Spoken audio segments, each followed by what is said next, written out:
നമുക്കേവർക്കും അറിയാവുന്ന ചില വർഷങ്ങൾക്ക് മുൻപ് ജീവിച്ചിരുന്ന അനുഗ്രഹീതനായ ദൈവഭൃത്യനാണ് KV ജോസഫ് ഉപദേശി. അദ്ദേഹത്തിൻ്റെ അവസാന സന്ദർഭങ്ങൾ വളരെ ദുഃഖകരമായ സാഹചര്യങ്ങളായിരുന്നു. ഒരാശ്രമത്തിൽ താൻ അഭയം പ്രാപിക്കേണ്ടതായിട്ട് വന്നു. പട്ടിണിയായിരുന്നു, രോഗമായിരുന്നു. തൻ്റെ ജീവിതത്തിൽ സുവിശേഷത്തിന് വേണ്ടി ഇറങ്ങിത്തിരിച്ചപ്പോൾ താൻ വിവാഹം കഴിച്ചില്ല. അത് തൻ്റെ തീരുമാനമായിരുന്നു. എല്ലാവരും തന്നെ കൈവിട്ടു. താനൊരു രോഗിയായി 69-ാമത്തെ വയസ്സിൽ തൻ്റെ അവസാനത്തെ പാട്ട് താൻ എഴുതുകയാണ്.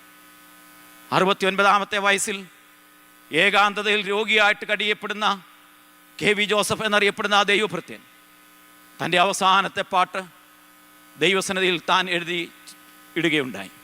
നമുക്കെല്ലാ പ്രിയപ്പെട്ടവർക്കും അറിയാവുന്ന അനുഗ്രഹീതമായൊരു ഗാനമാണ് അത്. എന്നോട്ടവും അധ്വാനവും ഞാൻ കാത്തതാം വിശ്വാസവും, എന്നോട്ടവും അധ്വാനവും ഞാൻ കാത്തതാം വിശ്വാസവും, വ്യർത്ഥമല്ല അതു നിശ്ചയം, വേഗം കാണും എൻ മണാളനെ. വ്യർത്ഥമല്ല അതു നിശ്ചയം, വേഗം കാണും എൻ മണാളനെ.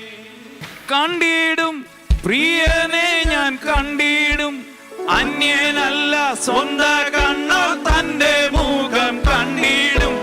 കണ്ടിടും കണ്ടിടും പ്രിയനെ ഞാൻ കണ്ടിടും, അന്യനല്ല സ്വന്ത കണ്ണോ തൻ്റെ മുഖം കണ്ടിടും.